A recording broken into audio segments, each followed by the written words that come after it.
ಮಹಾದೇವಿ ಅಮ್ಮ ಶ್ರೀ ಚಕ್ರವಾಸಿನಿ. ಶಾಸ್ತ್ರಿಗಳೇ, ನೀವೇ ನಮಗೆ ದಾರಿ ತೋರಿಸ್ಬೇಕು. ಎಲ್ಲ ಒಳ್ಳೆಯದಲ್ಲ ನೋಡಿ.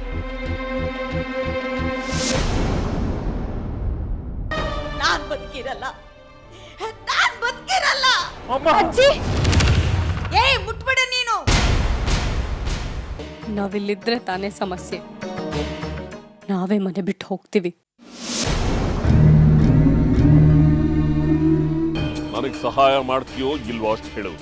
ನಿನ್ನ ಮಗನ ಈ ಕೆಲಸಕ್ಕೆ ಒಪ್ಪಿಸ್ತೀನಿ, ಆದರೆ ನೀನು ನಿನ್ನ ಧರ್ಮಾಧಿಕಾರಿ ಪಟ್ಟ ಬಿಟ್ಕೊಡ್ಬೇಕು.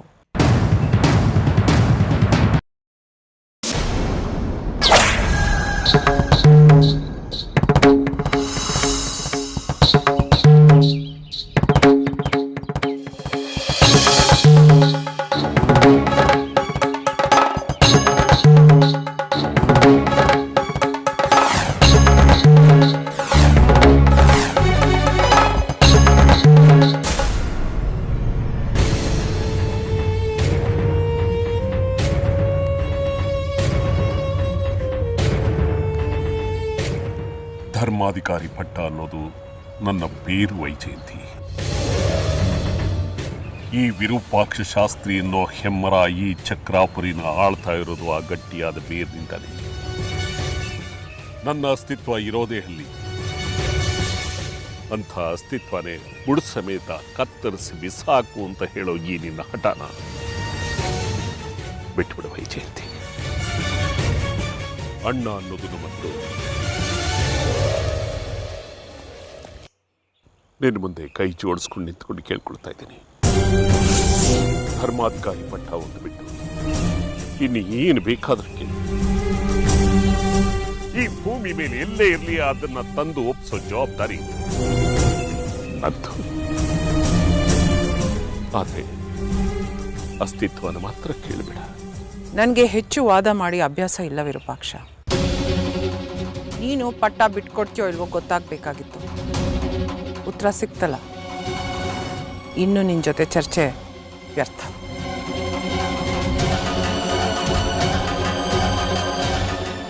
ವೈಜಯಂತಿ, ಹೋಗ್ಬೇಡ, ನನ್ನ ಮಾತು ಕೇಳ. ಅಣ್ಣ ಅನ್ನೋ ಬಾಂಧವ್ಯಕ್ಕೆ ಬೆಲೆನೇ ಇಲ್ವಾ? ಭ್ರಾತೃ ಬಾಂಧವ್ಯ ಇಷ್ಟೇನೇನಾ? ಆ ದಾಕ್ಷಿಣ್ಯಕ್ಕಾದ್ರೂ ಒಪ್ಕೋ ವೈಜಯಂತಿ. ಅಣ್ಣನ ಪ್ರೀತಿ ಮಮತೆಗೋಸ್ಕರನಾದ್ರೂ ಆ ಒಂದು ಹಂಗಿಗಾದ್ರೂ ಒಪ್ಕೋ, ದಯವಿಟ್ಟು ಒಪ್ಕೋ. ಈ ಅವಕಾಶ ತಪ್ಪ ಹೋಗ್ಬಿಟ್ರೆ ಕಡ್ಕಿ ತನ್ನ ಕಾರ್ಯ ಸಾಧನೆ ಮಾಡ್ಕೊಂಡ್ಬಿಡ್ತಾನೆ. ಜಾಜಿ ಗರ್ಭಸಂಜಾತ ಶಿಶುಗೆ ಸೂರ್ಯಾಂಶು ತಂದೆ ಆಗ್ಬಿಡ್ತಾನೆ. ಹಾಗಾಗ್ಬಾರ್ದು ವೈಜಯಂತಿ.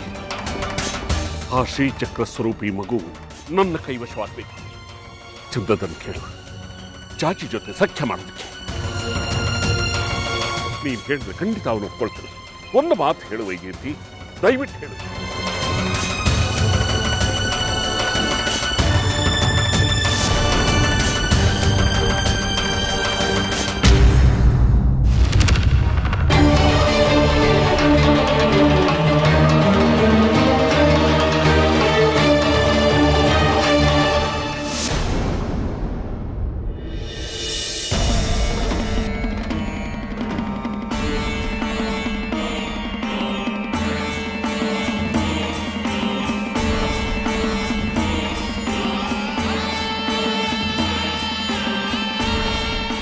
ಸಮಾಧಾನ ಆಯ್ತಾ ಅಮ್ಮ? ಇಬ್ರನ್ನು ಹೊರಗಡೆ ಹಾಕ್ಬಿಟ್ಟಿಯಲ್ಲ, ಈಗ ಸಮಾಧಾನ ಆಯ್ತಾ? ಎಂಥ ಕೆಲಸ ಮಾಡ್ಬಿಟ್ಟಿಯಮ್ಮ. ಇಂಥ ಹೊತ್ತಲ್ಲಿ ಅಪ್ಪನೂ ಊರಲ್ಲಿ. ಚಿಕ್ಕ ಹುಡುಗರವರು ದೊಡ್ಡವರಿಲ್ಲದೆ ಹೇಗೆ ಬಾಳ್ವೆ ಮಾಡ್ತಾರೆ ಅಷ್ಟು ಗೊತ್ತಾಗೋದು ಬೇಡವಾ ನಿಂಗೆ? ನನಗ್ಯಾಕ ಗೊತ್ತಾಗಬೇಕು? ಮನೆಯವ್ರಿಲ್ದೆ ಬದುಕೋಕ್ಕಾಗುತ್ತಾ ಇಲ್ವಾ ಅನ್ನೋದನ್ನ ಅವರು ಮದುವೆಗೆ ಮುಂಚೆ ಯೋಚನೆ ಮಾಡಬೇಕಿತ್ತು. ಈಗ ಮದುವೆ ಆಗ ಹೋಗಿದೆ, ಈಗೇನು ಮಾಡೋಕ್ಕಾಗತ್ತೆ? ದೊಡ್ಡೋರು ನಾವು ಅದನ್ನ ಅರ್ಥ ಮಾಡ್ಕೊಂಡು ಒಪ್ಕೋಬೇಕಲ್ವಾ? ಅದಲ್ವಾ ದೊಡ್ಡತನ? ದೊಡ್ಡತನದ ಬಗ್ಗೆ ನೀನ್ ನನಗೆ ಹೇಳಕ್ ಬರಬೇಡ ಶೇಖರಿ. ಮಾಡಿದ್ದುಣ್ಣೋ ಮಾರ ಅಂತ ಗಾದೆ ಇಲ್ವಾ? ಪಾಪ ಮಾಡಿದ್ದಾರೆ, ಪ್ರಾಯಶ್ಚಿತ್ತ ಅನುಭವಿಸ್ತಾರೆ ಬಿಡು.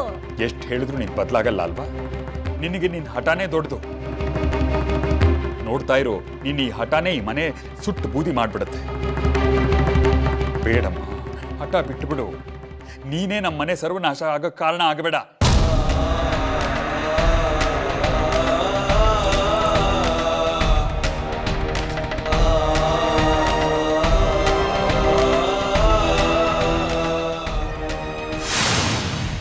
ಏನಿದು ವಿರೂಪಾಕ್ಷ, ಹೆದರ್ಸ್ತಾ ಇದೀಯಾ? ಈ ಹೆದರಿಕೆಗೆಲ್ಲ ನಾ ಬಗ್ಗೋಳಲ್ಲ.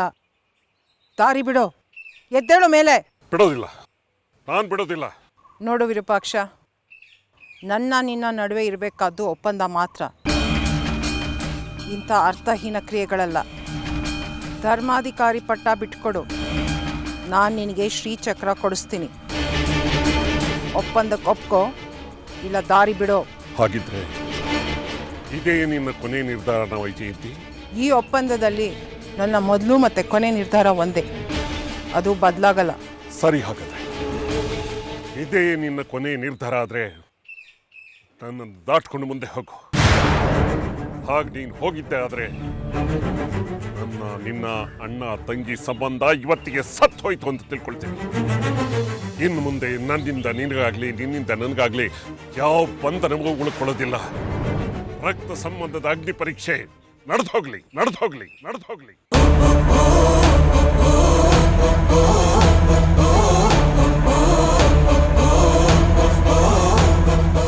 ಎಷ್ಟು ನಾಟಕ ಆಡ್ತೀಯ ವಿರೂಪಾಕ್ಷ? ನಿನಗೆ ಯಾವಾಗ ಯಾವ ಸಂಬಂಧದ ಅವಶ್ಯಕತೆ ಇದೆಯೋ ಅದನ್ನ ದಿಢೀರ್ನೆ ಚಾಲ್ತಿಗೆ ತಂದ್ಬಿಡ್ತೀಯಲ್ಲ. 20 ವರ್ಷದ ಹಿಂದೆ ನಾನು ನಿನ್ನ ಹೀಗೆ ಬೇಡ್ಕೊಂಡಿದ್ದೆ. ಆಗ ನೀನು ಅನುಮತಿ ಕೊಟ್ಟಿದ್ದಿದ್ರೆ ನನ್ನ ಬದುಕು ಈಗ ಹೀಗಾಗ್ತಿರ್ಲಿಲ್ಲ ವಿರೂಪಾಕ್ಷ. ನಾನು ಸಂಸಾರದಿಂದ ವಿಮುಖಳಾಗಕ್ಕೆ ಕಾರಣ ಯಾರು? ನೀನು ವಿರೂಪಾಕ್ಷ. ಅಣ್ಣ ಅನ್ನೋ ಸಂಬಂಧ ನನ್ನ ಬದುಕಿಂದ ಸತ್ತು 20 ವರ್ಷಗಳೇ ಆದವು.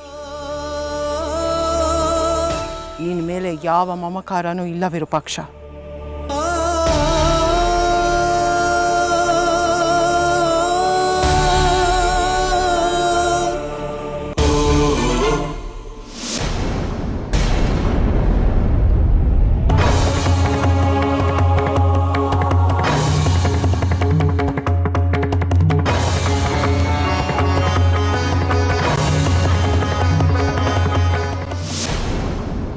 ನಿಂತ್ಕೋ ವೈಜಯಂತಿ.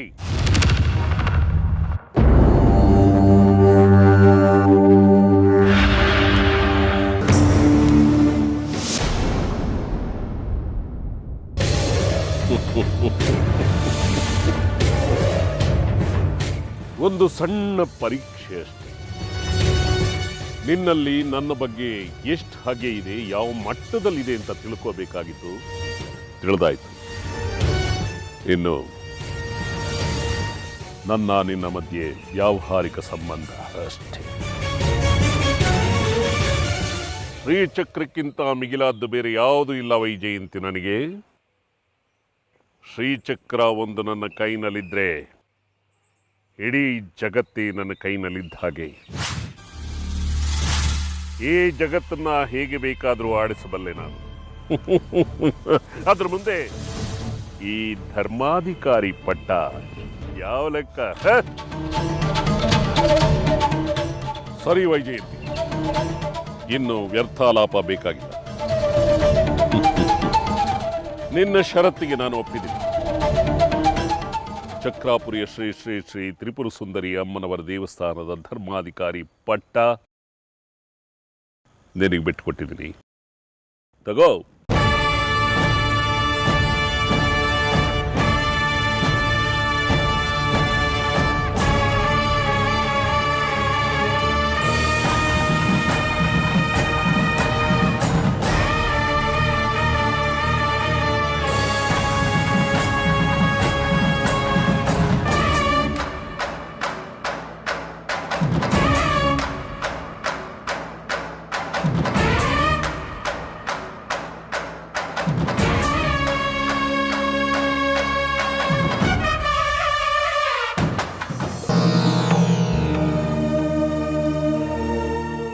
ಬಂಗಾರಿ, ನನ್ನಿಂದಾಗಿ ನೀನು ನಮ್ಮ ಅಜ್ಜಿ ಬಾಯಲ್ಲಿ ಏನೇನೆಲ್ಲ ಕೇಳೋ ಹಾಗಾಯಿತು. ನನ್ನನ್ನು ಕ್ಷಮಿಸ್ಬಿಡೋ. ನೀನ್ಯಾಕೆ ಕ್ಷಮೆ ಕೇಳ್ತೀಯ ಜಾಜಿ? ಏನೆಲ್ಲ ಆಗಬೇಕು ಅಂತ ಅಮ್ಮನವ್ರ ಇಚ್ಛೆ ಇದೆಯೋ ಅದೆಲ್ಲ ಆಗುತ್ತೆ. ನಿಮ್ಮಜ್ಜಿ ಬಾಯಲ್ಲಿ ಹೀಗೆಲ್ಲ ಹೇಳ್ಸ್ಕೋಬೇಕು ಅಂತ ನಮ್ಮ ಮನೇಲಿ ಬರ್ದಿತ್ತು ಅನಿಸುತ್ತೆ. ಅದಕ್ಕೆ ಹೀಗಾಯ್ತು. ಬೇಜಾರು ಮಾಡ್ಕೋಬೇಡ್ವೆ? ಬೇಜಾರಾಗದೇ ಇರತ್ತೇನೋ. ನಿನಗೆ ಹಾಗೆಲ್ಲ ಅಂದಾಗ ನನ್ನಿಂದ ತಡ್ಕೊಳಕ್ಕಾಗಲಿಲ್ಲ. ಅದಕ್ಕೆ ಮನೆಯಿಂದ ಹೊರಗೆ ಬಂದ್ಬಿಟ್ಟೆ. ನನಗೂ ಇಷ್ಟಲ್ಲ ಅವಮಾನ ಅನುಭವಿಸಿ ಅಲ್ಲಿರೋ ಇಚ್ಛೆ ಇರಲಿಲ್ಲ. ನಾನೇನಾರು ಅಂದರೆ ನೀನೆಲ್ಲಿ ನೊಂದ್ಕೋತೀಯ ಅಂತ ಹೇಳಿಲ್ಲ ಕಣೆ. ನೀನೆಷ್ಟು ಒಳ್ಳೆಯವನೋ ಬಂಗಾರಿ. ನಿನ್ನ ಮನಸ್ಸಲ್ಲಿ ಒಂದು ಸ್ವಲ್ಪನೂ ಕಹಿ ಇಲ್ಲ. ಆದರೂ ಅಜ್ಜಿ ನಿನ್ನನ್ನು ಅದು ಯಾಕೆ ಅಷ್ಟು ದ್ವೇಷಿಸ್ತಾರೋ ಏನೋ ಗೊತ್ತಿಲ್ಲ. ಅದಕ್ಕೆ ಕಾರಣ ಇದೆ ಜಾಜಿ. ನಿನ್ನ ಚಂದ್ರದವ್ರಂಗೆ ಕೊಟ್ಟು ಮದುವೆ ಮಾಡಬೇಕು ಅಂತ ಇತ್ತು, ಅದಾಗಲಿಲ್ಲ. ಅದಕ್ಕೆ ಹೀಗಾಡ್ತಾರೆ. ನಾನು ಬಡವ, ನನ್ನ ಮೇಲೆ ಕೋಪನೆಲ್ಲ ತೀರ್ಸ್ಕೋತಾರೆ. ಎಲ್ಲ ಸರಿ ಹೋಗುತ್ತೆ ಬಿಡು. ಏನು ಸರಿ ಆಗತ್ತೋ ಏನೋ. ಒಂದ್ಸಲ ಬೀದಿಗೆ ಬಿದ್ವಿ, ಅಮ್ಮನವ್ರು ಇನ್ನೇನು ಕಾಪಾಡ್ಬಿಟ್ರು ಅನ್ನೋಷ್ಟರಲ್ಲಿ ಮತ್ತೆ ಬೀದಿಗೆ ಬಿದ್ದಿದ್ದೀವಿ. ನಮ್ಮ ಸುತ್ತಮುತ್ತ ಏನಾಗ್ತಿದೆ ಅಂತಲೇ ಗೊತ್ತಾಗ್ತಿಲ್ಲ ಜಾಜಿ. ಪರಿಸ್ಥಿತಿಗಳು ಹೇಗೆ ಬರ್ತಿದೆಯೋ ಹಾಗೆ ನಡ್ಕೊಂಡು ಹೋಗ್ತಾ ಇದ್ದೀವಿ. ನೆನ್ಪಿಲ್ವಾ, ಹಿಂದೆ ಹೀಗೆ ಬೀದಿಗೆ ಬಿದ್ದಿದ್ದಾಗ ಅನುಭವಿಸಿದ ಸಂಕಟಗಳು ಒಂದಾ ಎರಡ? ನಾವೇ ಸೀರಿಯಲ್ ಕಟ್ಕೊಂಡೆ ಜೋಪ್ಡಿನ ಬೀಳ್ಸಿದ್ರು, ದೇವಸ್ಥಾನದಲ್ಲಿ ಇದ್ದಿದ್ದ ಕೆಲಸನ ವಜಾ ಮಾಡಿದ್ರು, ಇರೋದಕ್ಕೆ ನೆಲೆ ಇಲ್ದ ಹಾಗೆ ಮಾಡಿದ್ರು. ಬೀದಿಗೆ ಬೀಳದೆ ಯಾವ ಕ್ರಾಂತಿನೂ ಆಗಲ್ಲ ಜಾಜಿ. ಸತ್ಯಯುಗದಲ್ಲಿ ಆನೆನ ಮೊಸಳೆ ಕತ್ತಿದ್ರೆ ವಿಷ್ಣು ಗರುಡಾರೂಢನಾಗಿ ಬರ್ತಿರ್ಲಿಲ್ಲ. ತ್ರೇತಾಯುಗದಲ್ಲಿ ಅಪ್ಪನ ಮಾತಿನ ಸಲುವಾಗಿ ರಾಮ ಕಾಡು ಸೇರಿದ್ದಕ್ಕೇನೆ ಲಂಕಾದಹನವಾಗಿದ್ದು. ಇನ್ನು ದ್ವಾಪರ ಯುಗದಲ್ಲಿ ಪಾಂಡವರು ಬೀದಿಗೆ ಬೀಳದೆ ಹೋಗಿದ್ರೆ ಕುರುಕ್ಷೇತ್ರ ಆಗ್ತಿರ್ಲಿಲ್ಲ, ದುಷ್ಟ ಶಿಕ್ಷೆನೂ ಆಗ್ತಿರ್ಲಿಲ್ಲ. ಯಾವಾಗೆಲ್ಲ ಸಜ್ಜನರಿಗೆ ಕಷ್ಟಗಳು ಒದಗಿದೆಯೋ ಆವಾಗೆಲ್ಲ ಲೋಕ ಕಲ್ಯಾಣ ಆಗಿದೆ ಜಾಜಿ. ಇದು ಹಾಗೆ ಜಾಜಿ. ನಾವು ಯಾವುದೇ ತಪ್ಪು ಮಾಡದೆ ಬೀದಿಗೆ ಬಿದ್ದಿದ್ದೀವಿ ಅಂದರೆ ಯಾವುದೋ ಮಹತ್ ಕಾರ್ಯ ಆಗಬೇಕು ಅಂತ ನನ್ನ ಮನಸ್ಸು ಹೇಳ್ತಾ ಇದೆ. ನೋಡ್ತಾ ಇರು. ನೀನೇನೇನೋ ಇಷ್ಟೊಂದೆಲ್ಲ ಮಾತಾಡ್ತಿರೋದು? ನೀನು ಯಾವಾಗಲೂ ಇಷ್ಟೊಂದು ಬುದ್ಧಿವಂತ ಆದೆ? ಇದನ್ನೆಲ್ಲ ಎಲ್ಲೋ ಕಲಿತೆ? ನಾನು ಬುದ್ಧಿವಂತಾನೆ. ನಮ್ಮಮ್ಮ ಯಾವಾಗಲೂ ಹೇಳ್ತಾ ಇದ್ಲು ಸತ್ಯಯುಗ, ದ್ವಾಪರ ಯುಗ, ತ್ರೇತಾಯುಗದ ಕಥೆಗಳನ್ನ. ಅದನ್ನ ಹೇಳಿದೆ ಅಷ್ಟೇ. ಆದರೆ ಈಗ ಅದನ್ನೆಲ್ಲ ಹೇಳೋಕ್ಕೆ ಅಮ್ಮನೂ ನನ್ನ ಜೊತೆ ಇಲ್ಲ, ಅದನ್ನ ಕೇಳೋದಕ್ಕೆ ನಾನು ಅವಳ ಜೊತೆ ಇಲ್ಲ. ನನ್ನ ಮೇಲೆ ಕೋಪ ಮಾಡ್ಕೊಬಿಟ್ಟಿದ್ದಾಳೆ.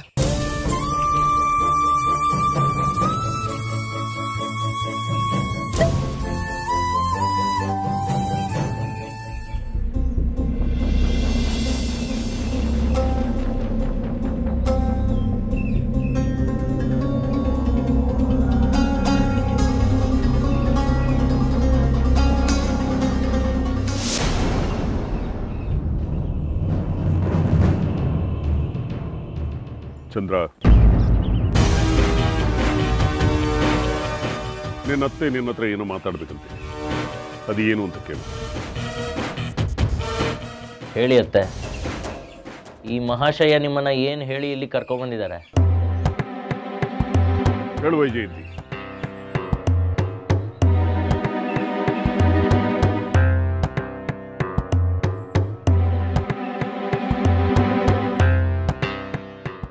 ಸರಿ, ನಾನು ಹೇಳ್ತೀನಿ.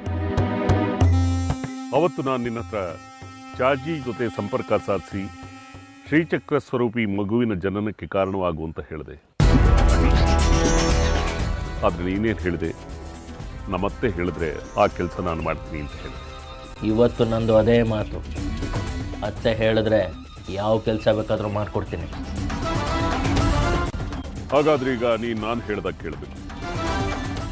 ಈಗ ನೀನು ನಿನ್ನ ಸಾತ್ವಿಕ ಶಕ್ತಿಯನ್ನು ಉಪಯೋಗಿಸ್ಕೊಳ್ತೀಯೋ ಅಥವಾ ಅಭಿಚಾರ, ವಶೀಕರಣ, ಸ್ತಂಭನ, ಉದ್ವೇಪನ, ಉಚ್ಚಾಟನ ಅಥವಾ ಮರಣದಂತಹ ಕ್ಷುದ್ರ ಶಕ್ತಿಯನ್ನು ಉಪಯೋಗಿಸ್ಕೊಳ್ತೀಯೋ ಅದು ನಿನಗೆ ಬಿಟ್ಟಿದ್ದು. ಆದರೆ ಶ್ರೀಚಕ್ರ ಸ್ವರೂಪಿ ಮಗುವಿನ ತಂದೆ ನೀನೇ ಆಗಬೇಕು. ಶ್ರೀಚಕ್ರ ಶ್ರೀಚಕ್ರ ಶ್ರೀಚಕ್ರ, ಸದಾ ಅದೇ ಚಿಂತೆ ಈ ವ್ಯಕ್ತಿಗೆ. ನೀವು ಒಪ್ಕೊಂಡ್ರೆ ಅತ್ತೆ ಅಂತ ಅನೈತಿಕತೆಗೆ? ಲಾಭ ಇದೆ ಅಂತ ಅಂದ್ರೆ ಎಂಥವ್ರು ಎಂಥದಕ್ಕೆ ಬೇಕಾದ್ರೂ ಒಪ್ಕೊಳ್ತಾರೆ ಚಂದ್ರ, ಅಲ್ವಾ ವೈಜಯಂತಿ?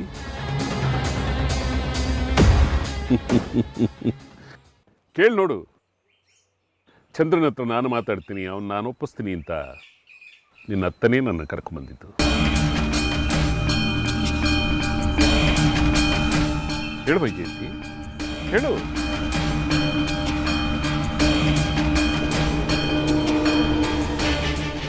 ಹೇಳ್ತೀನಿ, ಆದರೆ ಈಗಲ್ಲ. ನಂಗೆ ಸ್ವಲ್ಪ ಕಾಲಾವಕಾಶ ಬೇಕು. ನಿಂತ ಕಾಲಲ್ಲೇ ಹೇಳು ಅಂದರೆ ಆಗೋದಿಲ್ಲ. ನಾನು ಯೋಚನೆ ಮಾಡಬೇಕು. ನನಗೆ ಲಾಭ ನಷ್ಟಕ್ಕಿಂತ ಚಂದ್ರನ ಉನ್ನತಿ ಮುಖ್ಯ.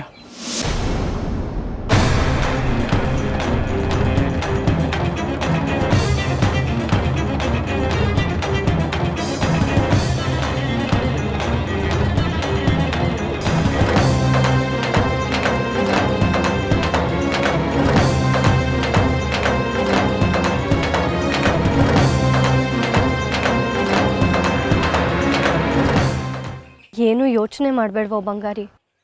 ನನ್ನ ಮನೆದು ನಿನ್ನ ಮನೆದು ಒಂದೇ ಪರಿಸ್ಥಿತಿ. ಈಗ ನಮ್ಮಿಬ್ಬರು ಮನೆಯವರು ಒಪ್ಕೊಂಡು ನಮ್ಮನ್ನು ಮನೆ ತುಂಬಿಸ್ಕೊಳ್ಳೋ ಕಾಲ ಬಂದೇ ಬರುತ್ತೆ. ಅಮ್ಮನವ್ರು ನಮ್ಮ ಕೈ ಬಿಡಲ್ಲ, ಒಂದು ದಡ ಸೇರಿಸ್ತಾರೆ. ನನಗೂ ಆ ನಂಬಿಕೆ ಇದೆ ಜಾಜಿ. ಅಲ್ಲಿವರೆಗೂ ನಮಗೊಂದು ವ್ಯವಸ್ಥೆ ಆಗಬೇಕಲ್ವಾ? ಕೈಯಲ್ಲಿ ಕೆಲಸ ಬೇರೆ ಇಲ್ಲ. ನಮ್ಮ ಮುಂದಿನ ಜೀವನ ಹೇಗೆ ನಡೆಯುತ್ತೋ ಏನೋ. ನಾಳೆದು ನಾಳೆ ಯೋಚನೆ ಮಾಡೋ. ಇವತ್ತು ನಮಗೆ ಉಳಿಯೋದಕ್ಕೆ ಯಾವುದಾದ್ರೂ ನೆಲೆ ಬೇಕಲ್ಲ, ಅದಕ್ಕೇನು ಮಾಡೋದು? ಅದ್ರ ಬಗ್ಗೆ ಏನಾದರೂ ಯೋಚನೆ ಮಾಡು.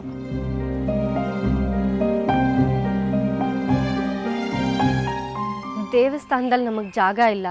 ಶಾಸ್ತ್ರಿಗಳ ಮಾತು ಮೀರಿ ನಮ್ಗೆ ಆಶ್ರಯ ಕೊಡೋ ಧೈರ್ಯ ಯಾರೂ ಮಾಡಲ್ಲ. ಹೀಗಿರುವಾಗ ಏನೋ ಮಾಡೋದು, ಎಲ್ಲೋ ಉಳ್ಕೊಳ್ಳೋದು.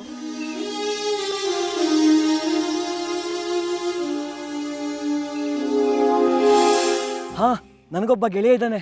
ಈ ಸಮಯದಲ್ಲಿ ಅವನ ಹತ್ರ ಸಹಾಯ ಕೇಳಿದ್ರೆ ಇಲ್ಲ ಅನ್ನೋಲ್ಲ ಅನ್ನೋ ನಂಬಿಕೆ ನನಗಿದೆ.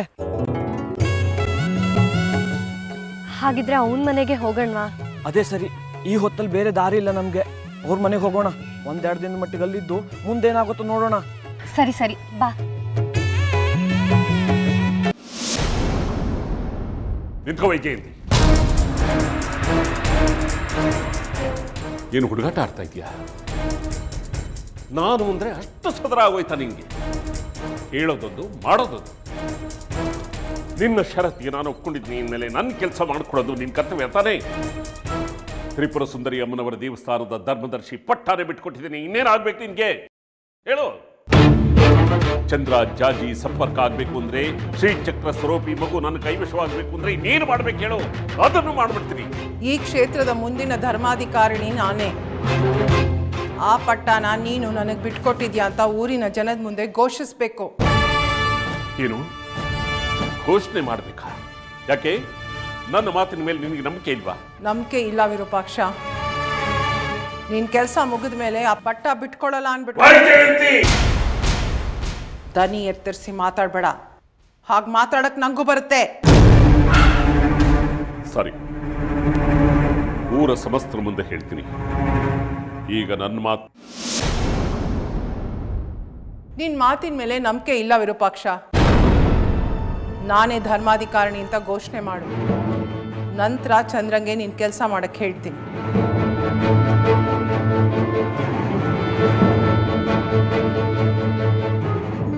ಆದ್ರೆ ಅಷ್ಟು ಸಮಯ ಇಲ್ಲ. ಅರ್ಥ ಮಾಡ್ಕೋ ವೈಜಯಂತಿ. ಹೇಳ್ದಿದ್ರೆ ಬೇಡ, ಆದ್ರೆ ಪಟ್ಟ ನನಗೆ ಬಿಟ್ಕೊಡ್ತಿದ್ಯಾ ಅಂತ ಬರ್ಕೊಡು.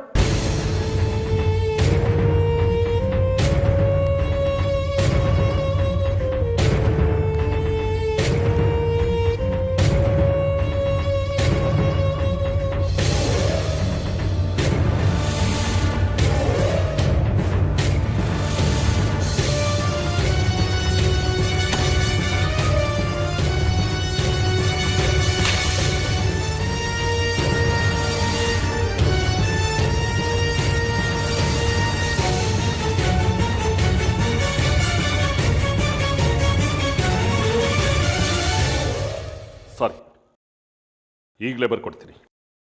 ಆದರೆ ಮರುಕ್ಷಣನೇ ಚಂದ್ರ ಅದನ್ನು ಹೇಳಿ ನನ್ನ ಕೆಲಸ ಮಾಡ್ಕೊಡೋದಕ್ಕೆ ಹೇಳಬೇಕು. ಆಗ್ಲಿ ಹೇಳ್ತೀನಿ, ಮೊದಲು ಬರ್ಕೊಡು.